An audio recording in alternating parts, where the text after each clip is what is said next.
Sinué el egipcio, de Mika Waltari.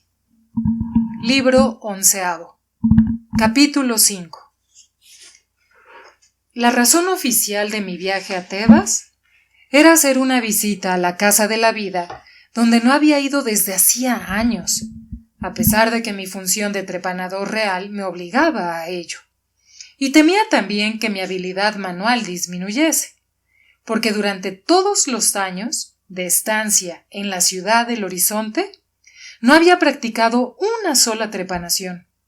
Por esto di en la Casa de la Vida algunas lecciones a los discípulos, pero esta casa había cambiado mucho y disminuido en importancia, porque la gente, incluso los pobres, la evitaban, y los mejores médicos la habían abandonado para ir a practicar en la ciudad.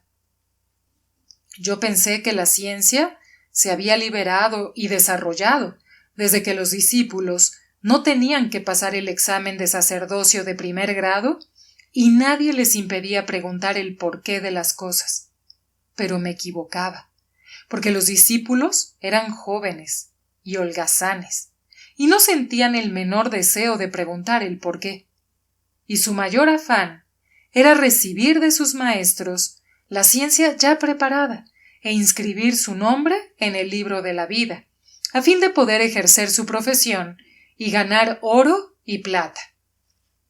Los enfermos eran tan poco numerosos que tuve que esperar varias semanas para poder trepanar 3 cráneos, como había decidido, para comprobar mi habilidad. Estas 3 operaciones me valieron gran renombre, y maestros y discípulos cantaron las alabanzas de mis manos y de mi destreza. Sin embargo, yo tenía la decepcionante impresión de que mis manos no poseían la seguridad de antaño. Mi vista había disminuido y no podía reconocer tan fácilmente las enfermedades de mis clientes, sino que tenía que hacer muchas preguntas y largas investigaciones antes de estar seguro. Por esto, cada día recibí enfermos en mi casa y los cuidé sin pedirles nada, porque quería recobrar mi antigua habilidad. Hice, pues, 3 trepanaciones en la Casa de la Vida, una de ellas por piedad, porque el enfermo era incurable y sufría atrozmente. Pero los otros 2 eran interesantes y requerían de todo mi talento. Uno de ellos era uno que se había caído del tejado a la calle hacía 2 años, tratando de escapar de un marido engañado.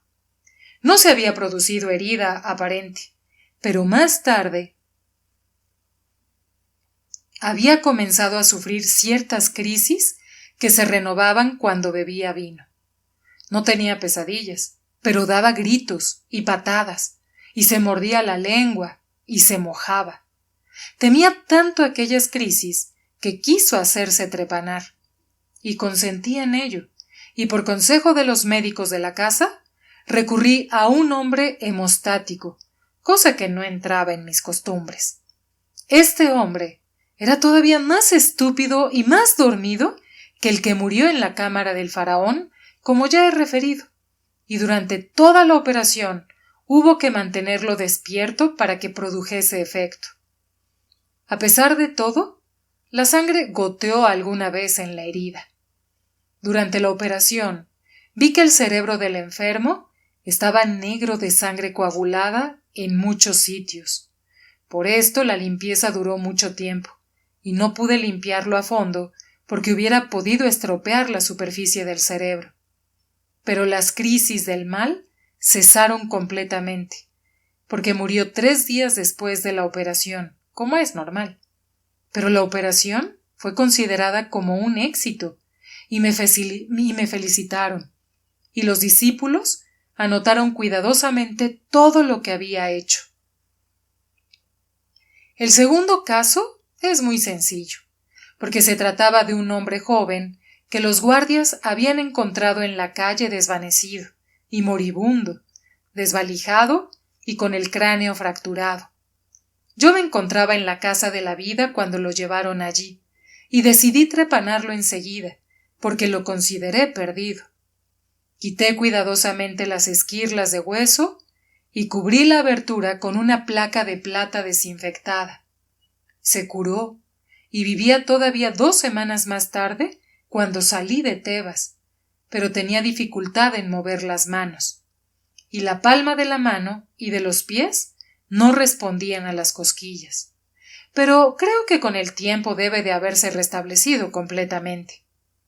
Esta trepanación no produjo tanto efecto como la primera, porque todo el mundo consideró mi éxito natural y alabó mi habilidad manual. Sin embargo, a causa de la urgencia, operé sin haber afeitado antes el cráneo, y cuando hube cosido el cuero cabelludo sobre la placa de plata, el cabello creció sobre su cabeza como antes. A causa de mi categoría, me trataban respetuosamente en la casa de la vida, pero los médicos ancianos me evitaban y no se atrevían a hablarme con confianza, porque venía de la ciudad del horizonte, y el falso dios les inspiraba temor. Yo no les hablaba de Atón, sino únicamente de cuestiones médicas. Día tras día me husmeaban como un perro que buscara un rastro, y acabé extrañándome de ello. Finalmente, después de la 3ª trepanación, un médico muy hábil e inteligente fue a encontrarme y me dijo: si no es real, habrás sin duda observado que la casa de la vida está cada vez más vacía y que se recurre menos a nuestros cuidados, pese a que haya en Tebas más enfermos que antes. Has viajado por muchos países y has visto muchas curas, Sinué, pero creo que no has visto ninguna curación como la que se producen en secreto en Tebas, porque no se utiliza en ellas ni cuchillo, ni fuego, ni medicina, ni apósitos. Me han encargado que te hablase de estas curaciones y te preguntase si querías ser testigo de ellas. Pero debes prometerme no decir nada a nadie de todo lo que veas. Tendrás también que dejarte vendar los ojos cuando te lleven al lugar de las curaciones milagrosas. Estas palabras no me gustaban mucho, porque por este motivo temía complicaciones con el faraón. Pero mi curiosidad era grande, y dije: he oído hablar efectivamente de cosas asombrosas que ocurren en Tebas en estos momentos. Los hombres cuentan historias, y las mujeres tienen sueños, pero no he oído hablar nunca de curaciones. Como médico, dudo mucho de las curaciones obtenidas sin cuchillo ni fuego, sin medicina ni apósitos. Por esto no quiero intervenir en esta charlatanería, a fin de que mi nombre no se vea mezclado en testimonios posibles. Pero él insistió y dijo: después de tus viajes al extranjero, donde has aprendido tantas cosas, pensábamos que no tendrías prejuicios. Por otra parte, la sangre deja también de manar sin tener que recurrir a las pinzas ni al cauterio. ¿Por qué no se podría, pues, curar sin cuchillo ni fuego? Tu nombre no estará mezclado en el asunto, te lo prometemos, porque por ciertas razones deseamos que lo veas todo, a fin de que sepas que no hay fraude en estas curas. Eres solitario, Sinué, y serás un testigo imparcial. Por esto tenemos necesidad de ti. Estas palabras aguzaron mi curiosidad. Por esto acepté su proposición, y por la tarde fue a buscarme con su litera y me vendó los ojos. Cuando la litera se detuvo, me cogió del brazo y me guió por largos corredores, subiendo y bajando escalones, y acabé diciéndome que estaba harto de aquella farsa. Pero él me tranquilizó y me quitó la venda y me hizo entrar en una sala donde ardían numerosas lámparas y cuyos muros eran de piedra. 3 enfermos estaban tendidos en unas camillas y un sacerdote se acercó a mí con la cabeza afeitada y el rostro reluciente de aceite sagrado. Me llamó por mi nombre y me invitó a examinar a los enfermos para evitar todo fraude. Su voz era firme y suave, y sus ojos inteligentes. Por esto seguí su exhortación y examiné a los enfermos, y el cirujano de la Casa de la Vida me asistió. Vi que los 3 enfermos lo estaban realmente, y no podían levantarse solos. Uno de ellos era una mujer cuyos miembros estaban descarnados y completamente insensibles, y solo sus ojos se movían en su rostro asustado. El otro era un muchacho cuyo cuerpo estaba cubierto de una erupción terrible y de húmedas postillas. El tercero era un anciano cuyas piernas estaban paralizadas y no podía andar. Y no era un simulacro, pues lo pinché con una aguja y no sintió nada. Por esto le dije al sacerdote: he examinado a estos 3 enfermos con toda mi ciencia, y si fuese su médico, solo podría mandarlos a la Casa de la Vida. Esta casa no podría seguramente curar a la mujer ni al anciano, pero disminuiría los sufrimientos del muchacho con baños de azufre. El sacerdote sonrió y me invitó a tomar asiento con el otro médico y a esperar pacientemente. Después llamaron a unos esclavos que colocaron las camillas sobre un altar y quemaron unos inciensos que espesaban el aire. En el corredor se oían cánticos y entró un grupo de sacerdotes entonando los cánticos de Amón. Se agruparon alrededor de los enfermos y comenzaron a orar, saltando y bailando. El sudor corría por sus rostros, y se quitaron la túnica y agitaron cascabeles, produciéndose cortes en todo el cuerpo con unas piedras afiladas, de manera que la sangre corría. Yo había visto ceremonias parecidas en Siria, y observaba fríamente como médico, pero comenzaron a gritar todavía más fuerte y a golpear el muro de la sala con sus puños, y el muro se abrió, y a la luz de unas lámparas apareció la estatua de Amón, colosal y atemorizadora. Al instante los sacerdotes se callaron y el silencio fue más terrible que el ruido precedente. En la bóveda sombría, el rostro de Amón brillaba con una luz celeste, y de repente el más alto de los sacerdotes se acercó a los enfermos y, llamándolos por sus nombres, dijo: levantaos y marchaos, porque el gran Amón os ha bendecido para que creáis en él. Y entonces vi con mis propios ojos cómo los 3 enfermos, con inseguros ademanes, se levantaban, fijando la vista en la estatua de Amón. Se pusieron primero de rodillas, después de pie, y se tocaron las piernas con sorpresa. Después se echaron a llorar bendiciendo el nombre de Amón. Pero el muro se volvió a cerrar. Los sacerdotes salieron, y los esclavos se llevaron el incienso y encendieron otras lámparas a fin de que pudiésemos examinar a los enfermos. Y la mujer pudo mover los miembros y dar algunos pasos delante de nosotros, y el anciano caminaba sin dificultad, y la erupción había desaparecido de todo el cuerpo del muchacho, cuya piel era lisa y sana. Todo aquello se había producido en muy poco tiempo, y si no lo hubiese visto con mis propios ojos, no creería que fuese posible. El sacerdote que nos había recibido se acercó a nosotros con una sonrisa de victoria y nos dijo: ¿qué dices ahora, Real Sinué? Yo le miré a los ojos y le dije: comprendo que la mujer y el anciano eran víctimas de prácticas mágicas que habían ligado su voluntad, y la magia es vencida por la magia, si la voluntad del mago es superior a la del hechizador.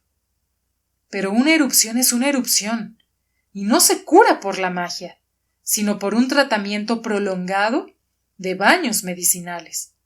Por esto, reconozco que no había visto todavía nada parecido. Me miró y su mirada echó llamas y dijo: ¿reconoces, Sinué, que Amón sigue siendo el rey de todos los dioses? Pero yo le dije: te ruego que no pronuncies en voz alta el nombre de este falso dios, porque el faraón lo ha prohibido, y estoy todavía a su servicio. Vi que mis palabras lo irritaban, pero era sacerdote de grado superior, y su voluntad dominó sus sentimientos. Y así, recobrando la serenidad, dijo sonriendo: mi nombre es Hribor, y te lo digo a fin de que puedas denunciarme a los guardias, porque no temo a los guardias del falso faraón, ni sus azotes, ni sus minas, y curaré a todo aquel que venga a mí en nombre de Amón. Pero no disputemos por estas cosas, y hablemos como personas civilizadas. Permíteme que te invite a tomar una copa de vino en mi celda, porque debes estar seguramente cansado de haber permanecido tanto tiempo sentado sobre la dura piedra. Me llevó por unos largos corredores hacia su celda, y por el aire pesado de corredores adiviné que estábamos bajo tierra, y supuse que nos hallábamos en los subterráneos de Amón, sobre los que se contaban tantas leyendas, pero que ningún profano había visto. Hribor despidió al médico de la casa de la vida, y entramos en su celda, donde no faltaba nada de lo necesario para proporcionar el bienestar al hombre. Un baldaquino cubría el techo, el lecho, y los cofres y las cajas eran de marfil y ébano. Las alfombras eran mullidas, y la habitación olía a perfumes preciosos. Me vertió cortésmente agua perfumada sobre las manos y me hizo sentar, y me ofreció pasteles de miel, frutos, y ese vino fuerte de los viñedos de Amón al que se había mezclado mirra.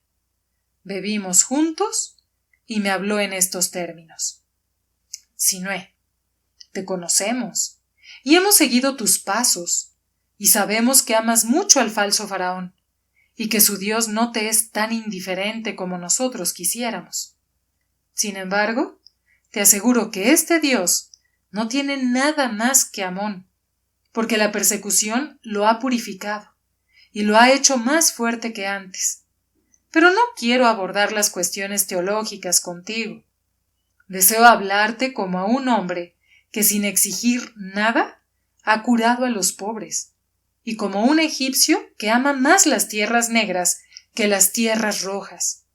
Por esto te digo, el faraón Akenatón es un flagelo para los pobres y una maldición para Egipto, y debe ser muerto a fin de que sus fechorías no sean irremediables.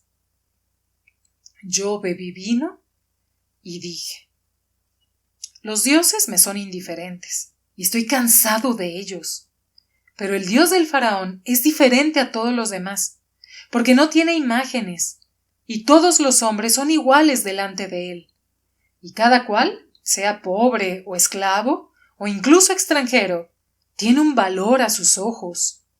Por esto creo que el año del mundo toca a su fin, y que otro comienza. Puede ocurrir lo increíble,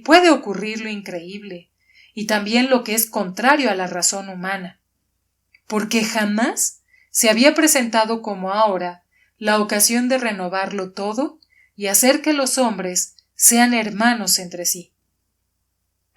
Hribor hizo un gesto de protesta y sonriendo dijo: comprendo, Sinué, que sueñas con los ojos abiertos, mientras yo te creía un hombre sensato. Mis aspiraciones son más modestas. Espero únicamente que las cosas vuelvan a ser las de antes, y el pobre tenga su medida llena, y las leyes sigan en vigor. Quiero solamente que todo el mundo pueda ejercer su profesión en paz y tenga la fe que desee. Quiero que se conserve todo lo que perpetúa la vida, la diferencia entre el esclavo y el señor, entre el siervo y el patrón. Quiero que el poderío y el honor de Egipto queden a salvo. Quiero que los niños nazcan en su país, donde cada cual esté en su sitio, con una misión fijada de antemano hasta el final de su vida, y donde ninguna inquietud atormente su corazón. He aquí lo que quiero, y por esto el faraón Akenatón tiene que desaparecer.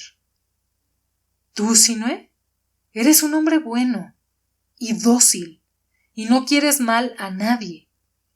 Pero vivimos en una época en que todo el mundo tiene que tomar su partido. Quien no esté con nosotros está contra nosotros, y sufrirá las consecuencias, porque no eres suficientemente ingenuo para creer que el faraón conservará mucho tiempo su poder. Poco importa qué dios es el que honras, porque Amón no tiene necesidad de ti. Pero está en tus manos, Sinué, aniquilar la maldición que pesa sobre Egipto. Está en tus manos suprimir el hambre y la miseria y la inquietud en las tierras negras. Está en tus manos restaurar el poderío de Egipto. Estas palabras inquietaron mi corazón. Por esto bebí más vino, y mi boca y mis narices se llenaron del perfume exquisito de la mirra. Traté de reírme, diciéndole: un perro rabioso o un escorpión te ha mordido, porque mi poder no es tan extenso, ni soy siquiera tan hábil como tú para curar enfermos. Se levantó y dijo: quiero enseñarte algo.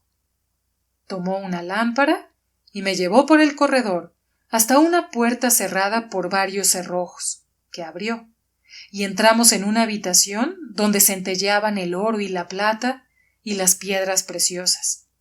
Y dijo: no temas, no quiero tratar de corromperte, no soy tan tonto. Pero es conveniente que veas que Amón es más rico que el faraón. No trato de seducirte con el oro. Abrió una pesada puerta de cobre e iluminó una pequeña estancia en la que reposaba sobre un lecho de piedra una imagen de cera, cuyo pecho y sienes estaban atravesados por unas afiladas agujas.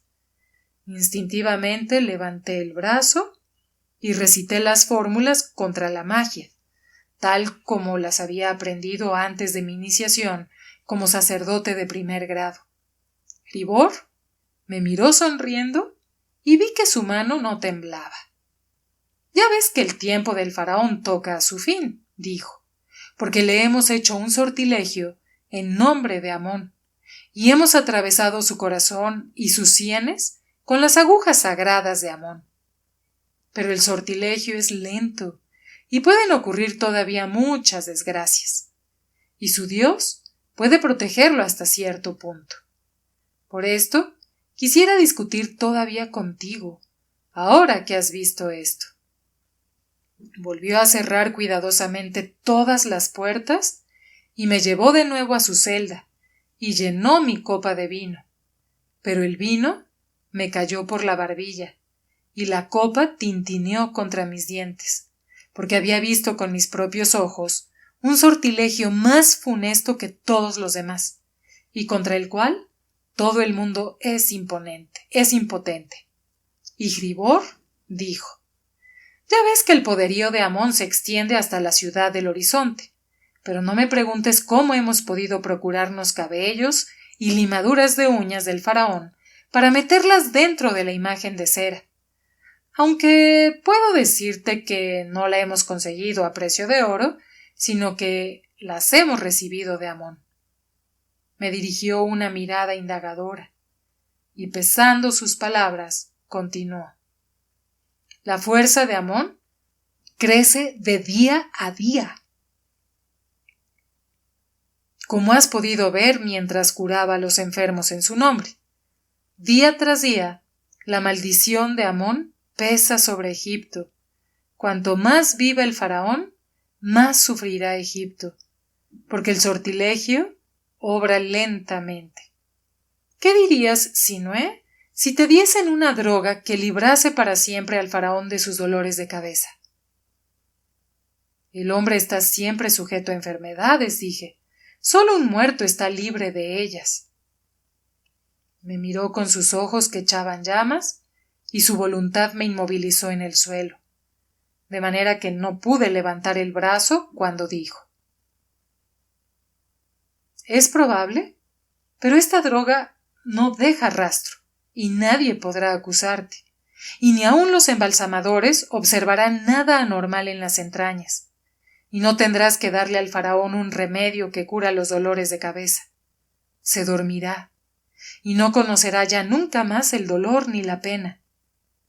Levantó la mano y añadió: «No quiero ofrecerte oro, pero si lo haces, tu nombre será bendito eternamente, y tu cuerpo no se descompondrá jamás, y vivirás eternamente.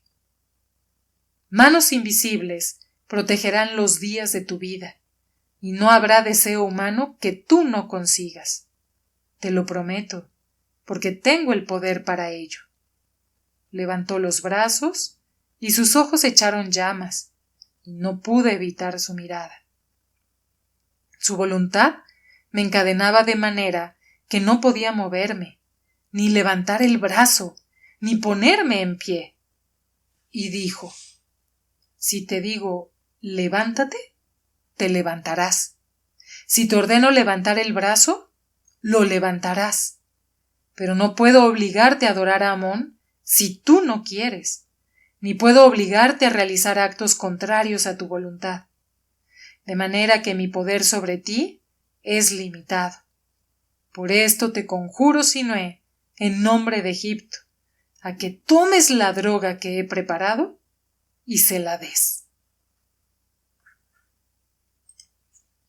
Bajó los brazos y pude de nuevo moverme y llevarme la copa a los labios, que no temblaban ya. El perfume de la mirra invadió mi boca y mi olfato, y le dije: «Fribor, no te prometo nada, pero dame la droga, dame esta medicina lamentable, porque acaso sea mejor que el jugo de la dormidera, y quizá venga un día en que el faraón desee no despertarse». Me dio la droga en una redoma de colores y dijo: «El porvenir de Egipto está en tus manos, Sinué. No conviene que nadie levante la mano contra el faraón, pero la miseria y la impaciencia del pueblo son grandes, y puede venir el momento en que alguien se acuerde de que el faraón es también mortal, y que la sangre corre si agujerea su piel con una lanza o un puñal. Pero esto no debe ocurrir, porque entonces el poderío de los faraones se tambalearía. Por esto, el destino de Egipto está en tus manos». Tomé la droga y dije irónicamente: «El destino de Egipto estuvo, quizás, el día de mi nacimiento, en unas manos negras que tejen cañas. Pero hay cosas que tú ignoras, Fribor, pese a que creas saberlo todo. En todo caso, tengo la droga, pero recuerda que no te prometo nada». Sonrió levantando la mano en signo de despedida y dijo según la costumbre: «Tu recompensa será grande». Después me acompañó por unos largos corredores sin ocultarme nada, porque sus ojos veían en el corazón de los hombres, y sabía que no lo denunciaría. Por esto, puedo decir que los subterráneos de Amón se encuentran debajo del gran templo, pero no quiero decir cómo se penetra en ellos, porque este secreto no es mío. Capítulo 6. Algunos días después, la reina madre Tii moría en el Palacio Dorado. Había sido mordida por un áspid mientras visitaba los cepos para pájaros en el jardín del palacio. No hubo manera de encontrar a su médico, como suele ocurrir cuando más necesidad se tiene de él. Por esto fueron a buscarme a mi casa, pero a mi llegada a palacio no pude hacer sino certificar su defunción. Su médico no puede jamás ser responsable, porque la mordedura de esta serpiente es siempre mortal, a menos que antes de las 100 primeras pulsaciones se abra la mordedura y se haga la ligadura de las venas. tuve que ocuparme de hacer entregar el cuerpo a los embalsamadores de la Casa de la Muerte. Allí encontré también al sombrío sacerdote Ahí, y tomó las mejillas hinchadas de la reina madre y dijo: era ya hora de que muriese, porque no era más que una mujer vieja y fastidiosa que intrigaba contra mí. Sus propios actos la condenaban, y ahora que está muerta, espero que el pueblo se calmará. De todos modos, no creo que Ahí la hubiese matado, porque no se hubiera atrevido. Los crímenes comunes y los sombríos secretos unen en efecto a la gente más sólidamente que el amor. Y sé que, a pesar de sus palabras cínicas, Ahí echaba de menos a la difunta, porque con el transcurso de los años se habían acostumbrado uno al otro. Cuando la noticia de esta muerte se esparció por Tebas, el pueblo se puso las vestiduras de fiesta y se agrupó en plazas y calles. Las predicciones corrían de boca en boca, y numerosas santas mujeres comenzaron a contar presagios todavía más funestos. La muchedumbre se precipitó hacia los muros del palacio, y para calmarla y ganar su favor, Ahí hizo arrojar a latigazos a los hechiceros negros que vivían en las bodegas del palacio. Eran 5, y uno de ellos era una mujer vieja y gorda como un hipopótamo, y los guardias los expulsaron por la puerta del papiro, después de lo cual la muchedumbre se arrojó sobre ellos y los descuartizó, y toda su magia no pudo salvarlos. Ahí hizo también destrozar y quemar en los subterráneos todos sus objetos mágicos y sus drogas, lo cual es lástima, porque hubiera podido estudiar sus filtros y sus fórmulas herméticas. Nadie en palacio lloró la muerte de la reina madre, ni el fin de los hechiceros.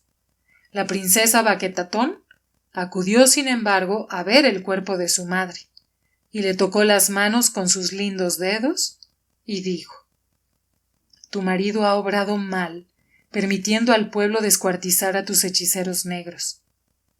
Y me dijo luego: estos hechiceros no eran mala gente, y no estaban a gusto aquí. Deseaban volver a sus selvas y sus cabañas. No hubieran debido ser castigados por los actos de mi madre. Así fue como conocí a Baquetatón, y me gustó mucho, a causa de su aire altivo y su belleza. Me habló de Oremheb y se burló de él, y dijo: Oremheb es de baja extracción, y sus palabras son groseras. Pero si tomara mujer, podría ser el generador de una familia noble. ¿Puedes decirme por qué no está casado?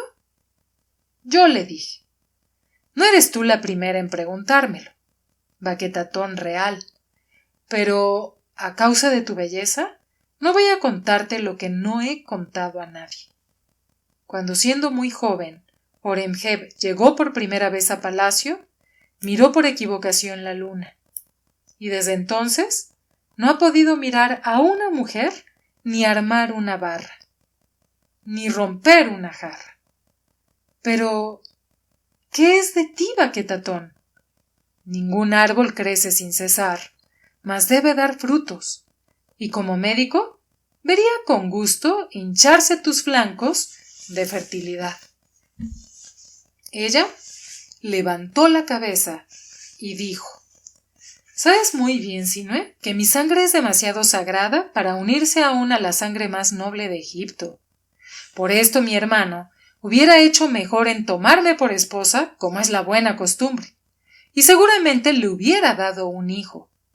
Por otra parte, si estuviese en mi poder, le haría arrancar los ojos a este Oremheb, porque es infamante pensar que ha osado levantar su vista hacia mí.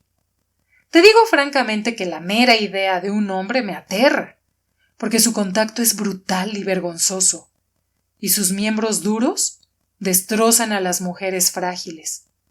Por esto creo que se exagera mucho el placer que un hombre puede proporcionar a una mujer. pero sus ojos brillaban y respiraban ansiosamente. Y vi que aquella conversación le gustaba. Por esto le continué diciendo: he visto cómo mi amigo Oremheb, tendiendo sus músculos, rompía un brazalete de cobre. Sus miembros son largos y robustos, y su pecho resuena como un tambor cuando en su cólera lo golpea. Y las damas de la corte lo persiguen con sus asiduidades, maullando como gatas, y puede hacer con ellas lo que quiere. Baquetatón me miró, y su boca pintada temblaba, y sus ojos lanzaban llamas. Me dijo: Sinué, tus palabras son muy desagradables, y no comprendo por qué me ensalzas a tu Oremheb. He nacido con estiércol entre los dedos de los pies, y su nombre mismo me desagrada. ¿Por qué hablarme así de él delante del cuerpo de mi madre? Renuncié a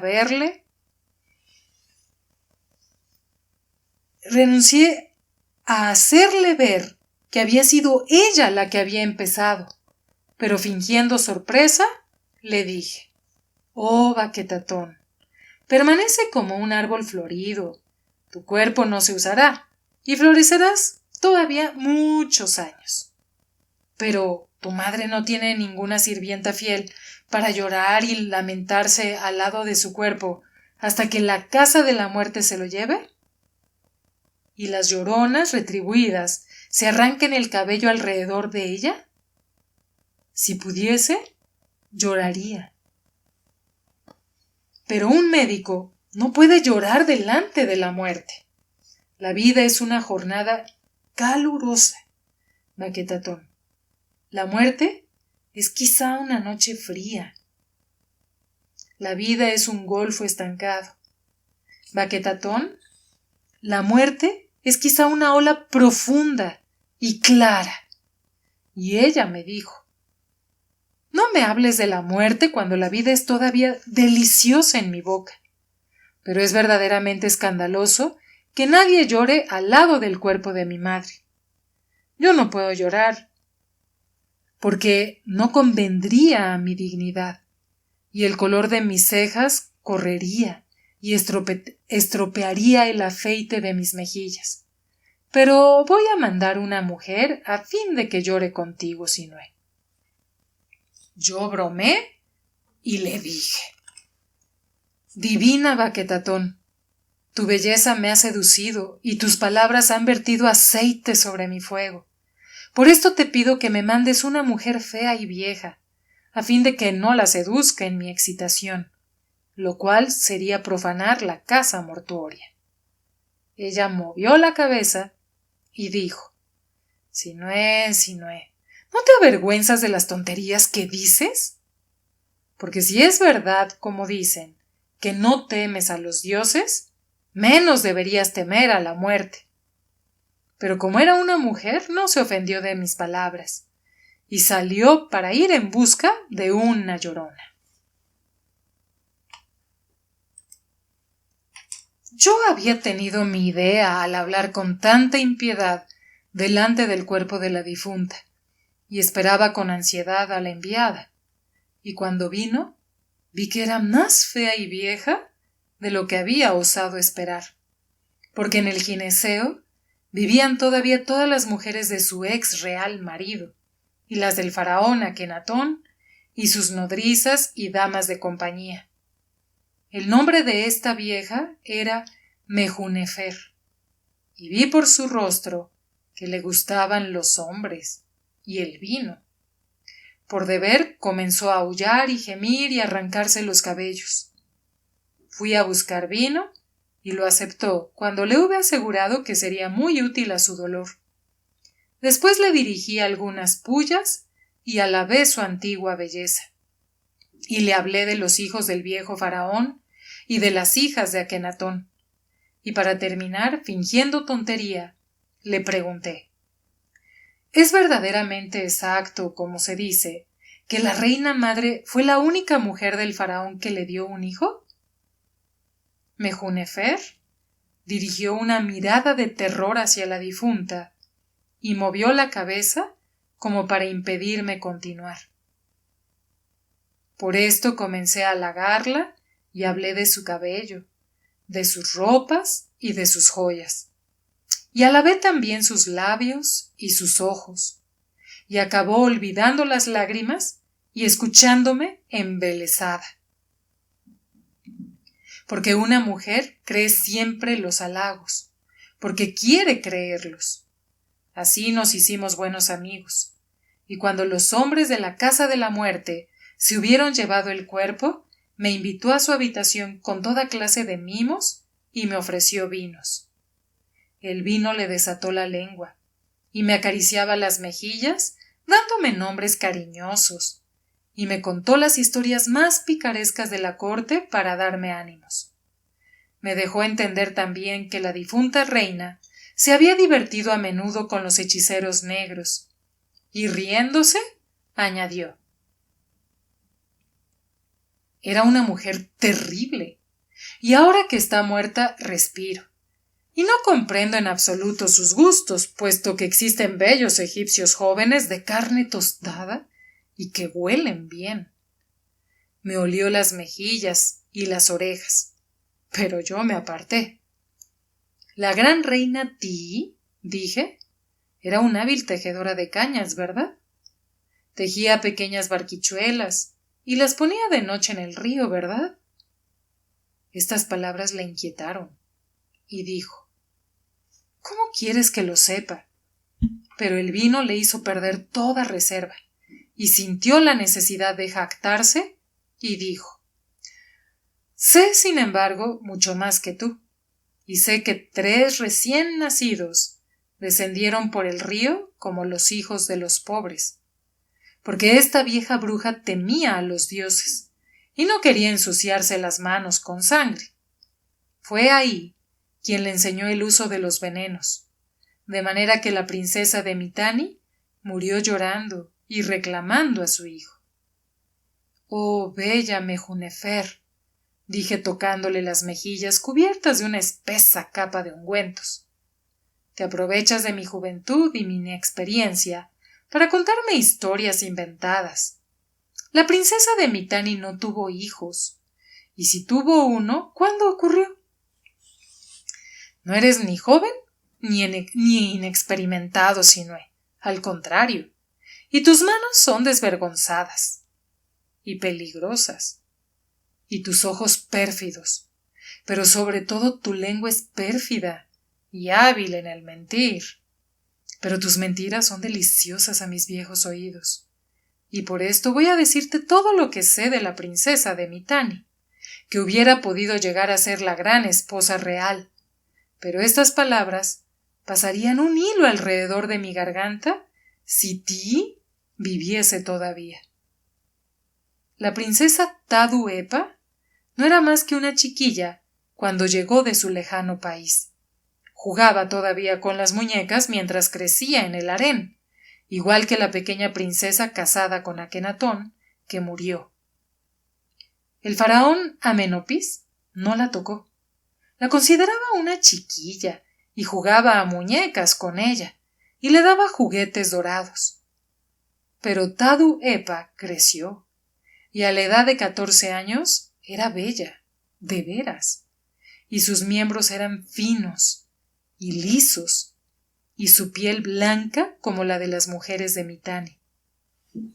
Entonces, el faraón cumplió sus deberes para con ella, como hacía con todas las mujeres, pese a las intrigas de Ti, porque un hombre no se deja fácilmente retener en estos asuntos mientras las raíces de su árbol no se han resecado.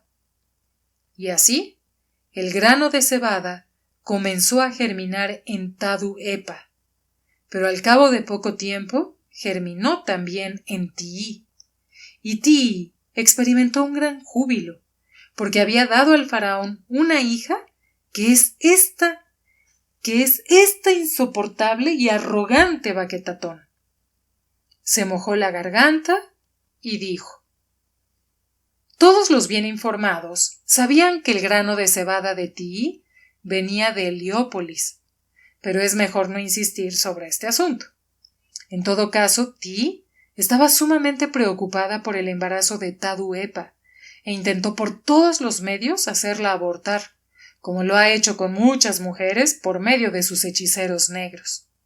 Antes, había mandado a 2 niños por el río en barquichuelas de cañas, pero estos 2 niños eran hijos de concubinas sin importancia, y las mujeres temían a Ti, que las consolaba con regalos, de manera que se resignaban a encontrar una hija en lugar de su hijo.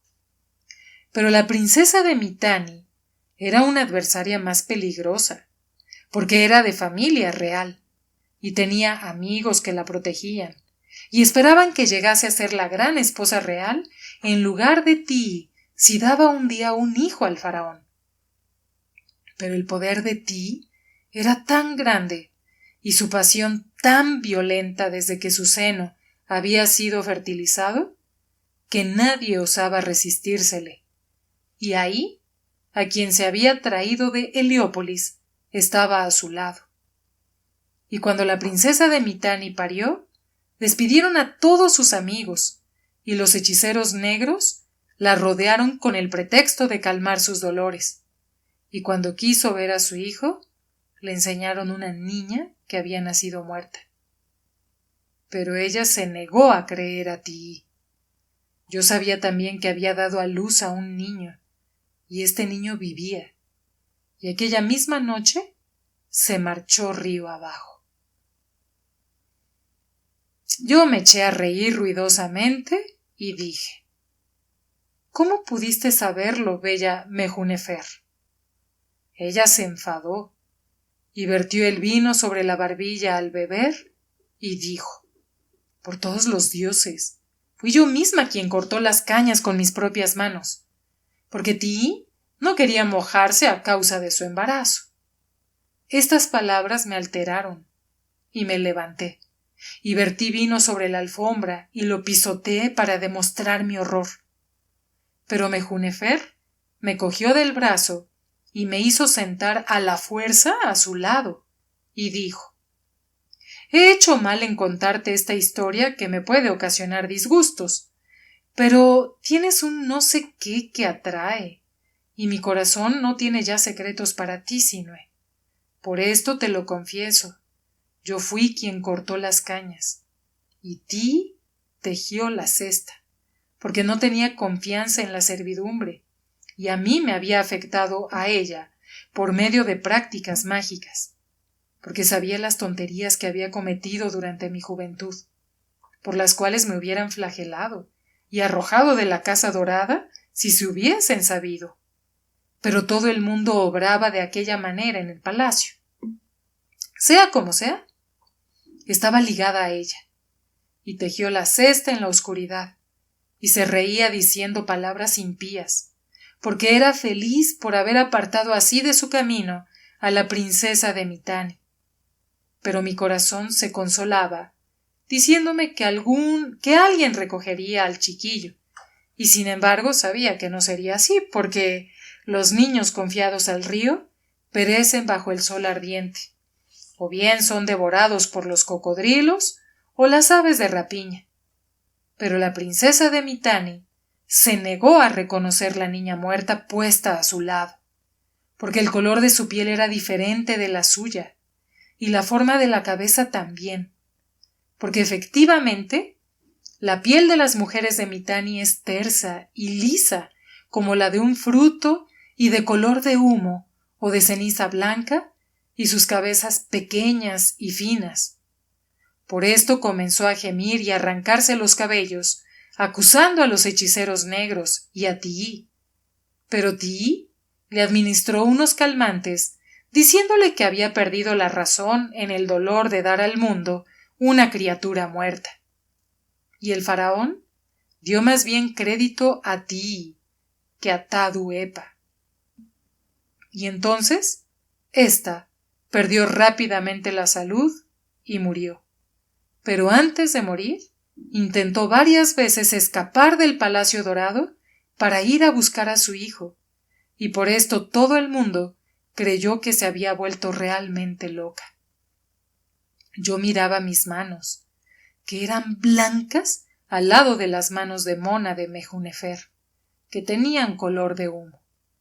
Mi emoción era inmensa, y en voz baja pregunté: Bella Mejunnefer, ¿recuerdas cuándo ocurrió todo esto?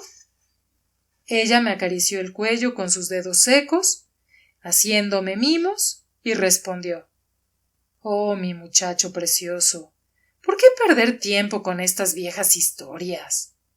Pero como no puedo negarte nada, te diré que todo esto ocurrió durante el 22º año del reinado del gran faraón, en otoño, cuando la lluvia estaba en plena intensidad.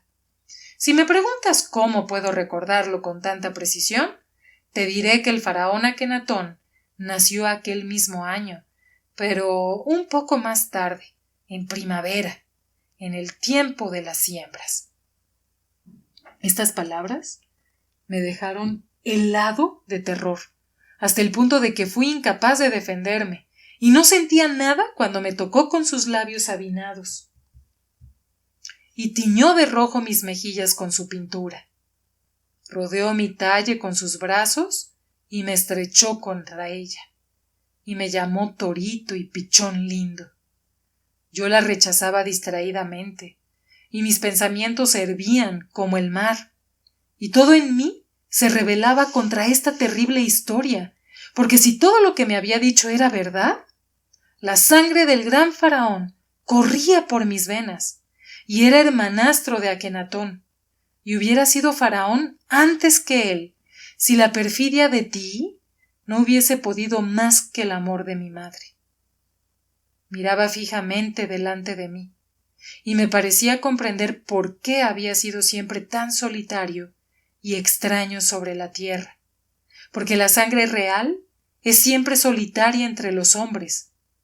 Pero los mimos de Mejunnefer me volvieron a la realidad, y me dominé para soportar sus caricias y sus palabras que ahora me asustaban, y le serví vino para que se embriagase y olvidase todo lo que me había contado. Pero el vino la excitaba todavía más, y tuve que verterle jugo de adormidera, de manera que quedó atontada y pude desembarazarme de ella. Cuando salí del gineceo, la noche había cerrado ya, y los servidores y los guardias me señalaban con el dedo y se reían de mí, pero me parece que era porque mis pasos eran vacilantes y mis ropas estaban arrugadas. Merit me esperaba en casa, inquieta y turbada, para tener noticias de la muerte de Ti, y al verme se llevó la mano a la boca, y Muti hizo igual, y cambiaron una mirada, y después Muti le dijo a Merit con tono agrio: ¿No te he dicho 1000 veces que todos los hombres son iguales y que no hay que fiarse de ellos? Pero yo estaba cansado y quería quedarme solo con mis pensamientos, y por esto les dije con impaciencia: La jornada ha sido penosa, y me río de vuestras observaciones. Entonces los ojos de Merit se endurecieron, y su rostro se ensobreció de cólera, y me tendió un espejo de plata, diciéndome: Mírate, Sinué. No te he prohibido nunca divertirte con otras mujeres, pero deberías hacerlo sin que yo me entere para no ofender mi corazón. No puedes pretender que estuviese solitario y triste al salir de esta casa hoy. Me miré en el espejo y quedé asustado, porque mi rostro estaba embadurnado con la pintura de Mejunnefer, y sus labios habían dejado rastros rojos en mis rodillas, mi nuca y mi cuello. Para ocultar su fealdad y sus arrugas, se había pintado el rostro con una capa tan espesa que parecía el revoque de una pared, y cada vez que había bebido se había vuelto a poner rojo en los labios. Por esto mi rostro estaba lleno de rayas rojas como el de un enfermo, y sentí vergüenza. Y me limpié rápidamente, mientras Merit sostenía implacable el espejo delante de mis ojos. Una vez lavado con aceite, dije en tono de arrepentimiento: te equivocas en tus suposiciones, Merit querida. Te lo voy a explicar. Pero ella me miró fríamente y dijo: no necesito tus explicaciones, Sinue, y no quiero que mancilles tu boca con embustes a causa de mí, porque en este asunto es imposible equivocarse después de haberte visto. No pensaba sin duda que velaba esperándote, porque no te has lavado siquiera después de tu orgía. ¿O acaso quisieras vanagloriarte delante de mí de tus conquistas y mostrarme que las damas del Palacio Dorado son flexibles como los juncos delante de ti? ¿O es que te has embriagado simplemente como un cerdo hasta el punto de que no ves cuán indecente es tu conducta? Me costó mucho trabajo calmarla, y Muti se echó a llorar y se retiró a su cocina con un desprecio redoblado hacia todos los hombres.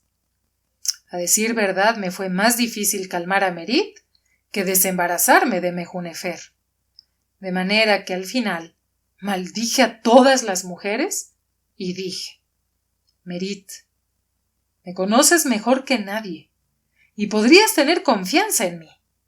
Créeme, pues si quisiera podría explicártelo todo y me comprenderías, pero el secreto no es mío, sino del Palacio Dorado, y por esto es mejor para ti ignorarlo. Pero su lengua era más acerada que un aguijón de avispa y dijo: creía conocerte, Sinue, pero ahora me doy cuenta de que tu corazón oculta unos abismos de los que no me daba cuenta. Pero tienes seguramente razón al respetar el honor de una dama, y no quiero arrancarte secretos. Por mí eres libre de ir y venir a tu antojo, y doy gracias a los dioses por haber sabido salvaguardar mi libertad, negándome a romper una jarra contigo, aun cuando me lo hubieses propuesto en serio. Ah, Sinue, cuán estúpida he sido en dar crédito a tus palabras falaces, porque a tu modo seguramente has murmurado a unas lindas orejas otras parecidas. Por esto quisiera estar muerta. Quise acariciarla para que se calmase, pero dio un salto y dijo: no me toques, Sinue, porque estás seguramente cansado después de esta noche sobre las mullidas alfombras del Palacio Dorado. No dudo que son más mullidas que mi alfombrilla, y que se encuentran en ellas mujeres más jóvenes y más bellas que yo. Así hablaba, clavándome en el corazón dardos inflamados que me enloquecían. Solo entonces me dejó en paz y salió, negándose a que la acompañase. Su marcha me hubiera afectado todavía más vivamente si mi espíritu no estuviese en ebullición y no hubiera preferido quedarme solo con mis ideas.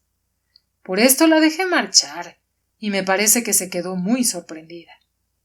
Velé toda la noche rumiando mis pensamientos, y estos pensamientos eran cada vez más lejanos y fríos, a medida que la acción del vino se disipaba y el frío se apoderaba de mis miembros, porque no tenía a nadie para calentármelos. Escuchaba el agua correr lentamente por la clepsidra, y no se paraba, y el tiempo pasaba para mí sin fin mientras me sentía alejado de todo, y le decía a mi corazón: yo, Sinue, soy lo que mis actos han hecho de mí, y todo lo demás es vano.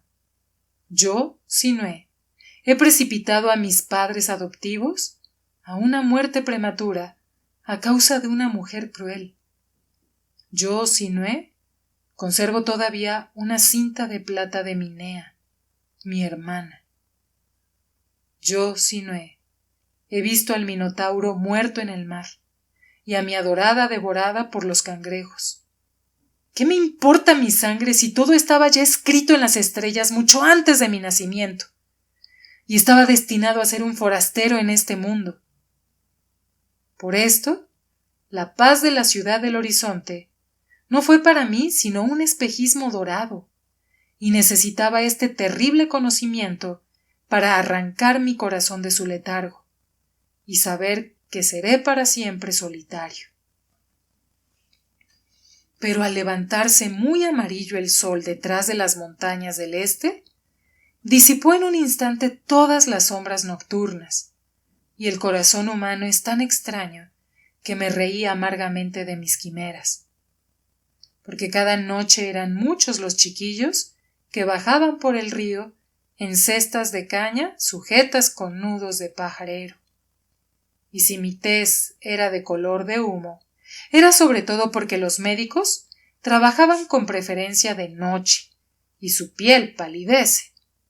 No, a la claridad del día no encuentro ninguna prueba formal de mi nacimiento. Me lavé y vestí, y Muti me sirvió cerveza y pescado salado, con los ojos enrojecidos por las lágrimas y llenos de desprecio hacia mí, porque era un hombre. Me hice llevar a la casa de la vida y examiné a los enfermos, pero no encontré uno solo a quien pudiese trepanar. Salí de la casa de la vida y pasé por delante del gran templo desierto, en cuyo tejado graznaban grandes cuervos. Pero una golondrina voló delante de mí hacia el templo de Atón, y la seguí, y en el templo los sacerdotes cantaban los himnos de Atón, y le ofrecían incienso, frutos y trigo. El templo no estaba vacío, sino que había mucha gente que escuchaba los himnos y levantaba la mano para alabar a Atón, y los sacerdotes les enseñaban la verdad del faraón.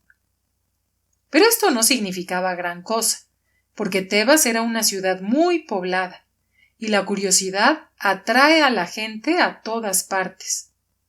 Yo miré las imágenes grabadas sobre las paredes del templo, y desde lo alto de 10 columnas el faraón me contemplaba con su mirada espantosa de pasión.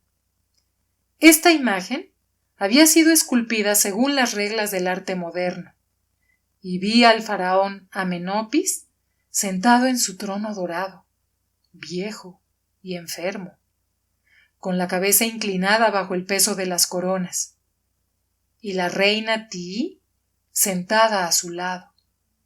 Encontré también todas las imágenes de la familia real, y me detuve largamente delante de la de Tadu Epa, de Mitanni, sacrificando a los dioses de Egipto. Pero la inscripción primitiva había sido borrada a martillazos, y la nueva afirmaba que sacrificaba a Atón, pese a que no se le honrase todavía en Tebas en sus tiempos. Esta imagen había sido esculpida según el estilo antiguo, y la princesa era una bella muchacha, con un peinado real. Sus miembros eran graciosos y frágiles, y su rostro elegante y racial.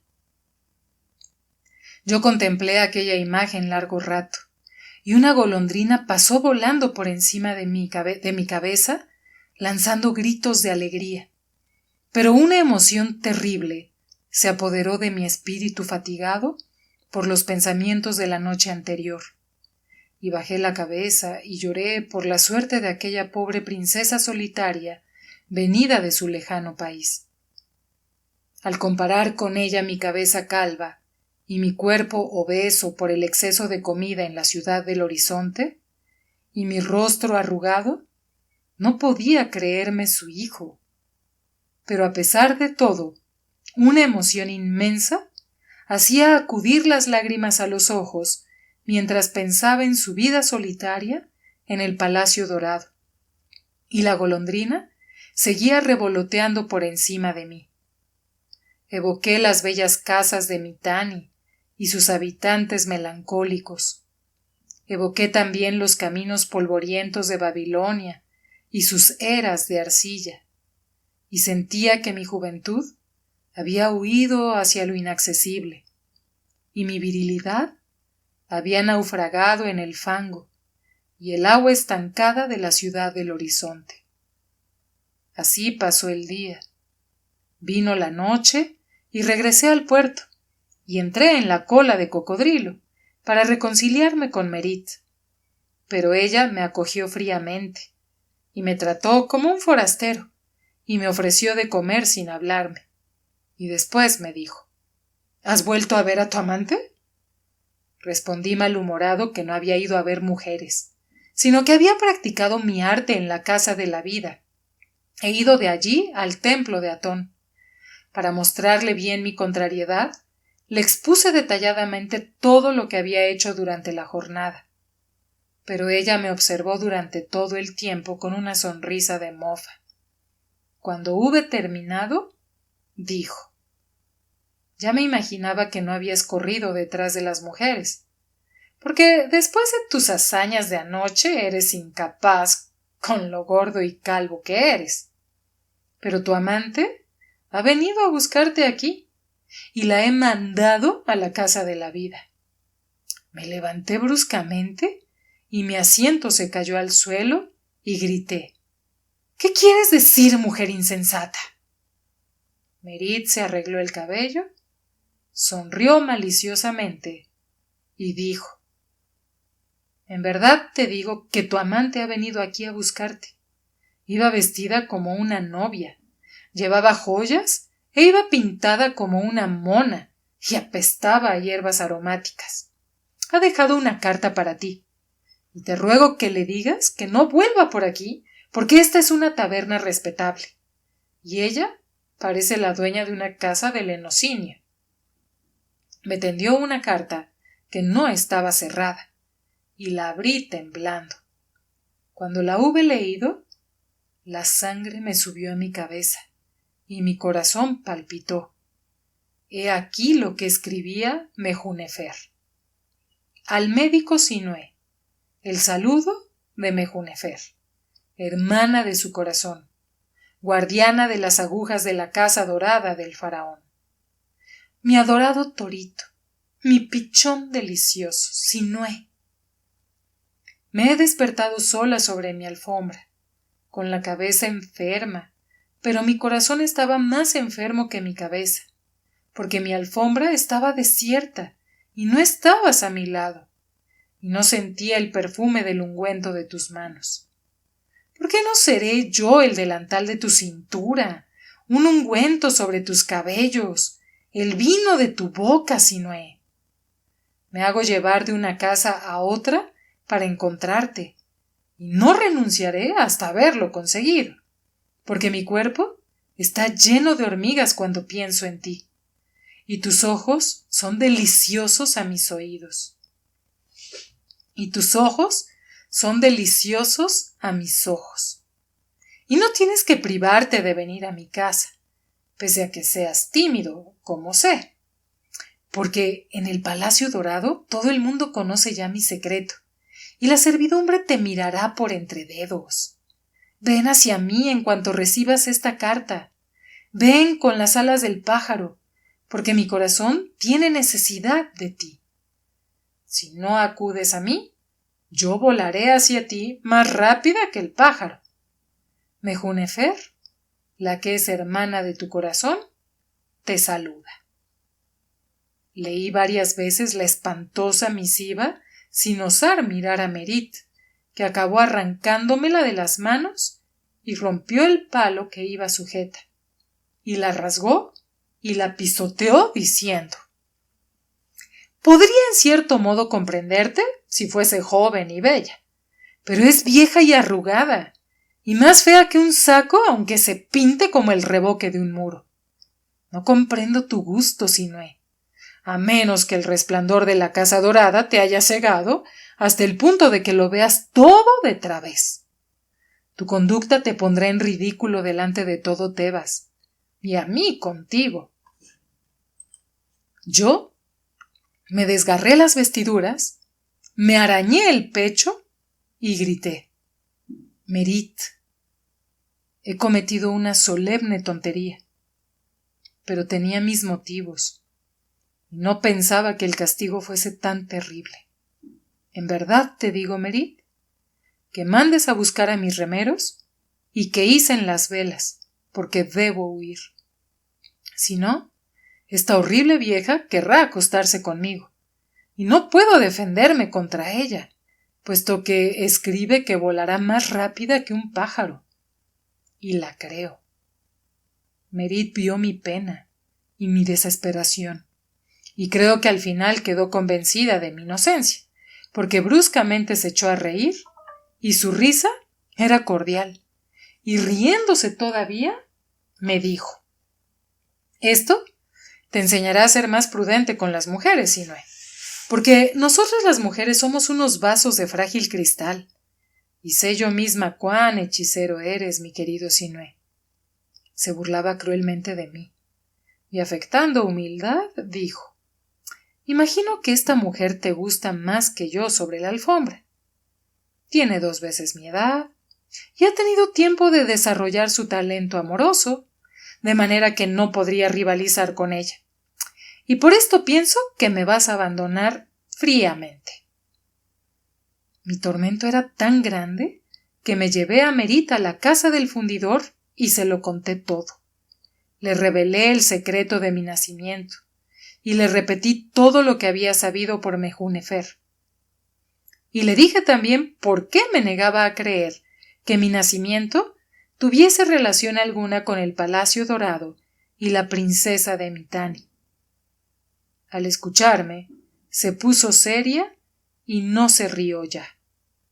Miraba a lo lejos, y en el fondo de sus ojos parecía acumularse el dolor.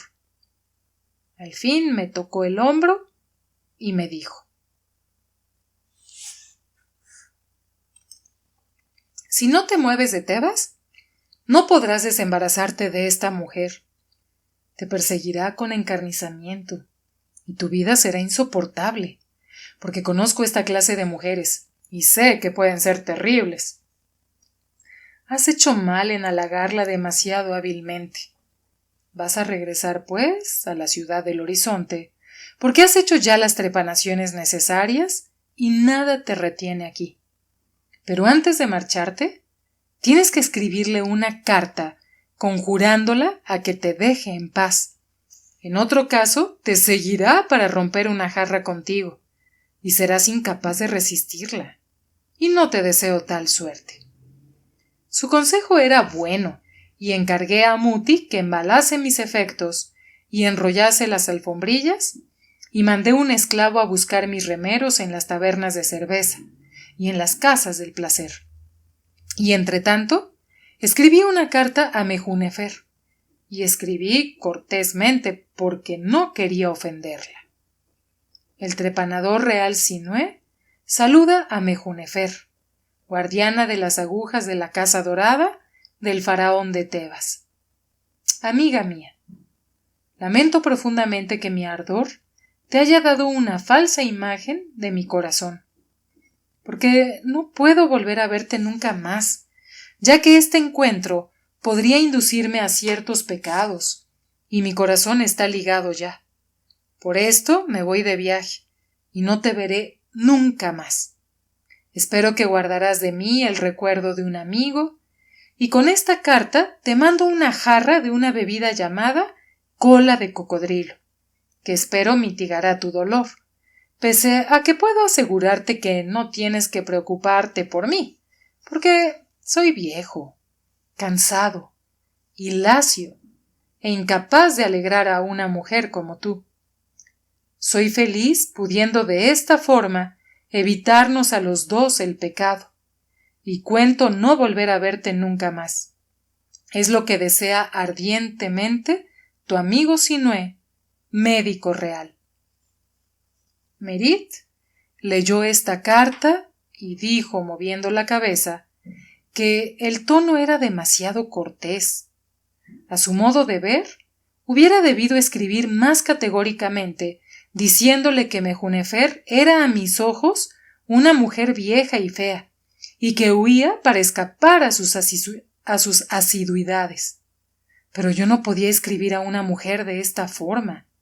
Y después de un momento de discusión, Merit me permitió doblar la carta y cerrarla, pese a que seguía moviendo la cabeza. Mandé a un esclavo con ella y cogió también una jarra de cola de cocodrilo, que a mi juicio debía asegurarme la tranquilidad aquella noche por lo menos. Así fue como me creí liberado de Mejunefer, y lancé un suspiro de tranquilidad. Había estado tan absorbido por mi angustia que había olvidado completamente a Merit, pero una vez expedida la carta, mientras Muti embalaba mis efectos y mis cajas, miré a Merit y una melancolía indecible se apoderó de mi corazón ante la idea de que por mi estupidez iba a perderla, cuando hubiera podido perfectamente quedarme todavía en Tebas. Merit estaba pensativa también, y súbitamente me dijo: ¿Te gustan los chiquillos, Ine? Esta pregunta me embarazó. Merit me miraba tristemente a los ojos, y sonriendo me dijo: No te asustes, Sinué, no tengo la intención de darte hijos. Pero tengo una amiga que tiene un hijo de 4 años, y dice a menudo que su hijo quisiera navegar por el río, y ver los prados verdes, y los campos ondulantes, y los pájaros acuáticos, y el ganado, en lugar de las calles polvorientas de Teba con sus perros y sus gatos. Yo tuve miedo y dije: ¿No vas a pensar que me voy a llevar a bordo al retoño de una de tus amigas para que mi tranquilidad desaparezca y durante todo el viaje tenga que velar para que no caiga al agua o se haga arrancar una mano por un cocodrilo? Merit me miró sonriendo, pero el dolor ensombreció su mirada y dijo: No quisiera causarte molestias, pero un viaje por el río le haría mucho bien a este chiquillo que yo misma llevé a la circuncisión, de manera que, como comprenderás, tengo deberes acerca de él. Naturalmente, le acompañaría en el barco para vigilarlo. Y así tendría un motivo para acompañarte, pero no quiero hacer nada contra tu voluntad, de manera que no hablemos más de este proyecto. Al oír estas palabras, lancé un grito de júbilo, batí palmas sobre mi cabeza y exclamé: En este caso, puedes traer contigo todos los chiquillos de las escuelas del templo. En verdad que hoy es un día de júbilo para mí, y era lo suficiente idiota para no pensar que podías acompañarme a la ciudad del horizonte. Y tu reputación no sufriría en nada por culpa mía, puesto que tendrás al chiquillo contigo. Sí, Sinué, dijo con una sonrisa irritante, ¿cómo hacen las mujeres cuando ven que un hombre no entiende algo? Sí. Mi reputación no sufrirá en nada, puesto que el chiquillo estará conmigo y dependerá de mí. Tú lo has dicho.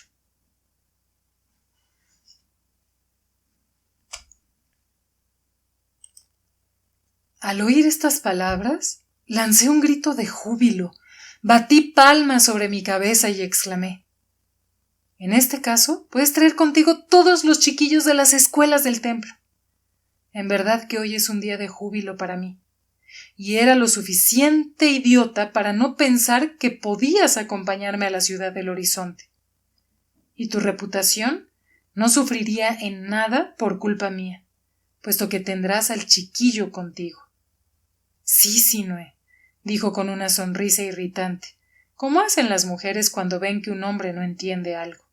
Sí, mi reputación no sufrirá en nada, puesto que el chiquillo estará conmigo y dependerá de mí. Tú lo has dicho. Ah, qué tontos son los hombres. Pero te perdono. Nuestra marcha fue precipitada, pues temía a Mejunefer, y partimos al alba. Merit llevó al chiquillo dormido y bien envuelto, y su madre no lo acompañó, Sin embargo, hubiera querido ver a aquella mujer que había osado dar a su hijo el nombre de Tot, porque raras veces se atreve nadie a dar a un chiquillo el nombre de un dios. Tot es además el dios de la escritura y de todo saber humano y divino, de manera que la desfachatez de aquella mujer era más grande todavía. Pero el chiquillo dormía sobre las rodillas de Merit, sin experimentar el peso de su nombre, y no se despertó hasta que los eternos guardianes de Tebas desaparecían en el horizonte, y el sol doraba el agua del río. Era un lindo chiquillo. Sus rizos eran negros y sedosos, y no me tenía miedo. Le gustaba sentarse en mis rodillas, y a mí me gustaba tenerlo, porque era tranquilo y no se defendía, y me miraba con ojos sombríos y pensativos, como si estuviese meditando en su cabecita todos los problemas del saber. Yo me aficioné pronto a él a causa de su tranquilidad, y le tejí pequeñas barcas de cañas y juncos, y le dejaba jugar tranquilamente con mis instrumentos de médico, y oler todas mis redomas, porque le gustaba mucho el olor. El chiquillo no nos molestó en lo más mínimo, ni se cayó al agua, ni se dejó morder a una mano por un cocodrilo, ni rompió mis plumas de cañas, sino que nuestro viaje fue luminoso y feliz, porque estaba en compañía de Merit, y cada noche reposaba a mi lado, mientras el chiquillo dormía no lejos de nosotros. El viaje fue feliz, y hasta el último día de mi vida conservaré su recuerdo. En ciertos momentos mi corazón se henchía de felicidad, como un fruto que resuma jugo, y yo le decía a Merit: Merit, amada mía, rompamos una jarra a fin de vivir siempre juntos, y quizá me darás un hijo que se parecerá a este Tot. En verdad, jamás hasta ahora había deseado tener un hijo, pero mi juventud ha pasado, y mi sangre ha perdido su ardor. Y al ver a Tot, he sentido deseos de tener un hijo contigo, Merit. Pero ella me ponía una mano delante de la boca y se alejaba de mí, diciendo en voz baja: Sinué, no digas tonterías, pues ya sabes que nací en una taberna y quizá no puedo tener ya hijos. Quizá sea mejor también para ti, que llevas tu destino en tu corazón, permanecer solo sin estar ligado a una mujer y a un chiquillo, porque esto es lo que he leído en tus ojos el día que nos encontramos. No, Sinué, no me hables así, porque tus palabras me debilitan, y siento deseos de llorar, y no quisiera llorar ahora que la felicidad me rodea. También yo quiero mucho a este chiquillo, y tendremos todavía muchos días de plena felicidad sobre el río. Imaginemos, pues, que hemos roto juntos una jarra y que somos marido y mujer, y que este chiquillo es nuestro hijo. Yo le enseñaré a llamarnos padre y madre, porque es todavía muy pequeño y olvidará pronto y no le hará ningún daño. Así robaremos a los dioses una joven vida que será nuestra durante estas jornadas. Que ninguna preocupación ensombrezca nuestra alegría. Así, arrojé de mi espíritu todos los malos pensamientos y cerré los ojos ante la miseria de Egipto y la gente hambrienta de los pueblecillos de la ribera, y vivía día tras día a medida que iban transcurriendo, a medida que íbamos bajando por el río. El pequeño Tot pasaba sus brazos alrededor de mi cuello y ponía sus mejillas junto a la mía, y me decía: Padre, y su frágil cuerpo era delicioso a mis rodillas. Cada noche sentía sobre mi cuello los cabellos de Merit, y sujetaba mis manos con las suyas, respirando contra mi mejilla, y siendo mi amiga, ninguna pesadilla turbaba mi sueño. Así pasaron aquellos días, rápidos como un sueño, y no existieron ya. No quiero hablar más de ellos, porque el recuerdo me abrasa la garganta, y mis lágrimas manchan lo que escribo. El hombre no debería ser nunca demasiado dichoso. Así llegué de nuevo a la ciudad del horizonte, pero no era ya el mismo que a mi marcha, y vi la ciudad con ojos distintos, y las casas ligeras y de alegres colores bajo el sol radiante me hicieron el efecto de una burbuja frágil o un espejismo pasajero, y la verdad no vivía en la ciudad del horizonte, vivía en otra parte, y esta verdad era el hambre, la miseria, el sufrimiento y el crimen. Merit y Tot regresaron a Tebas llevándose mi corazón. Por esto, veía de nuevo todas las cosas con los ojos fríos y sin velo engañador, y todo lo que veía era malo. Pero pocos días después de mi llegada, la verdad penetró en la ciudad del horizonte, y el faraón tuvo que acogerla en la terraza de su palacio y mirarla cara a cara. En efecto, Horemheb había enviado a Memphis a una banda de fugitivos de Siria, con todo el esplendor de su miseria, para hablar al faraón, y creo que les había recomendado exagerar todavía más sus sufrimientos, de manera que su llegada causó sensación y los nobles enfermaron de miedo y se encerraron en sus casas, y los guardias prohibieron a los fugitivos el acceso al Palacio Dorado.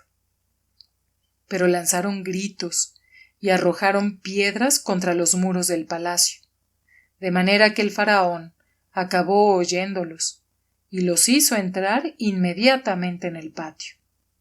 Y dijeron: «Escucha de nuestras bocas torturadas los gritos de dolor de los pueblos, porque el poderío del país de Kemi no es más que un fantasma que vacila en el borde de la tumba, y el estruendo de los arietes y el horror de los incendios, la sangre de todos los que tuvieron confianza en ti y pusieron su esperanza en ti, corre hoy por todas las ciudades de Siria».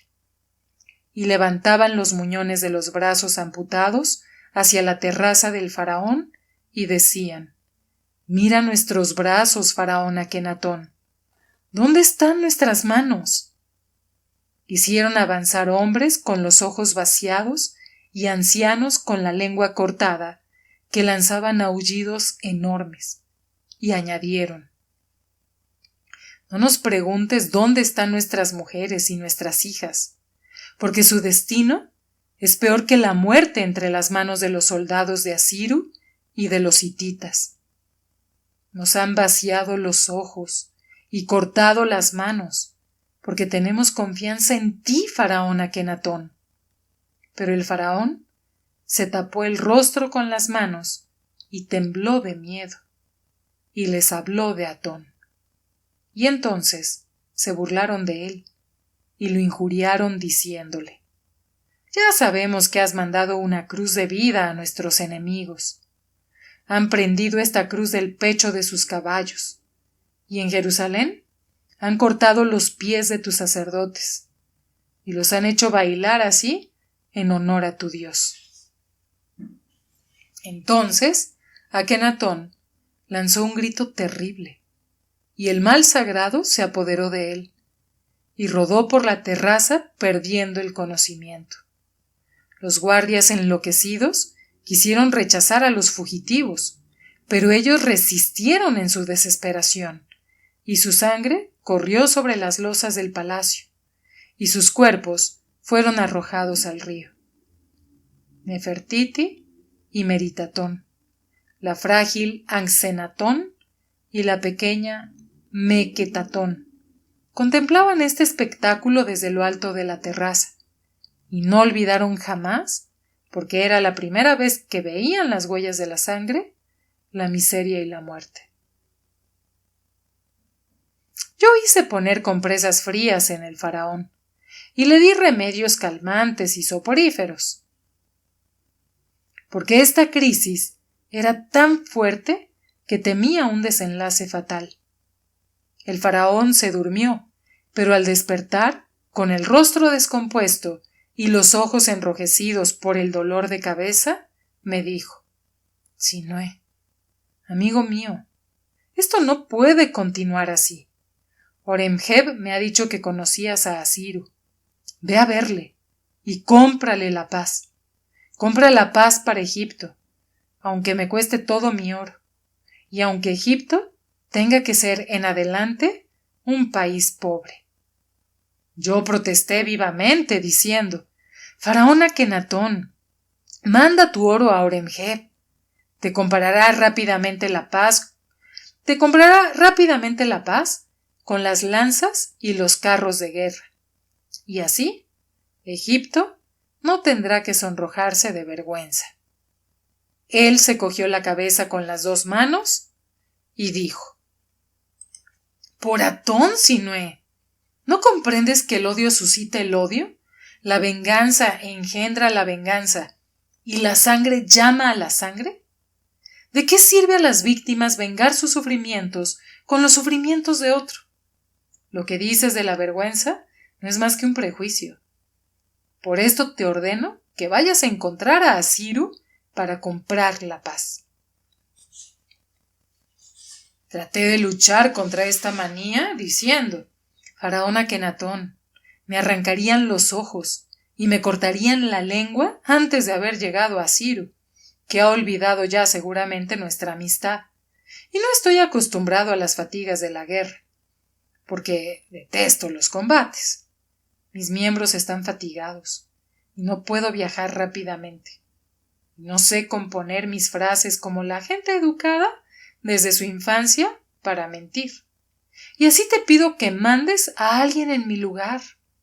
Pero él con obstinación dijo: Ejecuta mis órdenes. El faraón ha hablado. Yo había visto los fugitivos en el patio del palacio. Había visto sus bocas mutiladas y sus ojos vacíos y los muñones de sus brazos, y no sentía el menor deseo de partir para Siria. Por esto, decidí irme a casa y fingir una enfermedad hasta que el faraón hubiese olvidado su capricho. Pero mi sirviente vino a mi encuentro y con aire sorprendido me dijo: Felizmente has llegado, Sinué, dueño mío, porque acaba de llegar de Tebas una barca trayendo una mujer llamada Mejunefer, que dice ser tu amiga. Te espera en casa y ya vestida como una novia, y la casa entera está llena de su perfume. Di media vuelta y regresé a palacio y le dije al faraón: Serás obedecido. Salgo para Siria, pero que mi sangre caiga sobre tu cabeza. Quiero partir enseguida y, por consiguiente, manda a tus escribas que redacten todas las tablillas necesarias para establecer mi rango y mis poderes, porque Asiru tiene en alta estima las tablillas. Mientras los escribas trabajaban, me refugié en el taller de Totmés, que era mi amigo, y no me rechazó.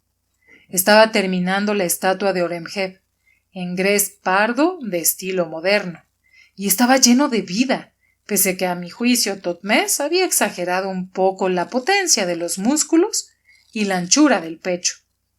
De manera que Horemheb tenía más el aspecto de un luchador que de un jefe real. Pero el arte nuevo tenía tendencia a exagerar todo lo que veían sus ojos, incluso la fealdad, por respeto a la verdad, porque el arte antiguo había disimulado la fealdad humana para destacar la parte bella, mientras el arte moderno, para ser fiel a la realidad, veía al hombre por el lado feo.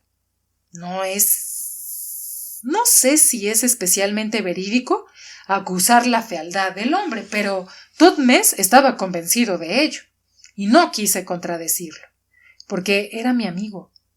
Frotó la estatua con una tela mojada para mostrarme cómo brillaba el grés en los músculos de Horemheb y cómo el color de la piedra respondía a la tez del modelo, y me dijo: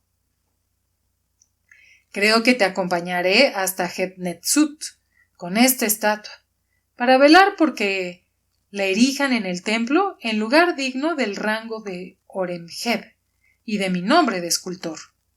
En verdad te acompañaré, Sinué.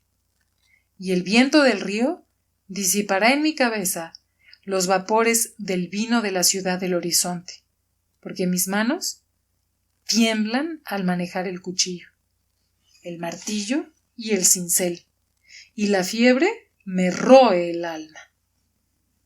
Los escribas me entregaron las tablillas y el oro para el viaje con la bendición del faraón, y después de haber hecho llevar la estatua de Horemheb a la barca real, partimos sin más demora. Pero yo había ordenado a mi servidor que dijese a Mejúnefer que me había ido a Siria, donde había muerto en la guerra, lo cual no era del todo mentira, porque estaba seguro de sucumbir de una muerte cruel. Le dije también que volviese a meter a Mejúnefer en un barco que zarpase hacia Tebas, empleando la fuerza si era necesario, porque le dije que si contra toda probabilidad volvía de Siria y encontraba a esta mujer en mi casa, haría azotar a todos mis servidores y esclavos antes de hacerles cortar la nariz y las ovejas y mandarlos a las minas para el resto de sus días. Mi servidor vio en mi mirada que hablaba en serio y tuvo miedo jurándome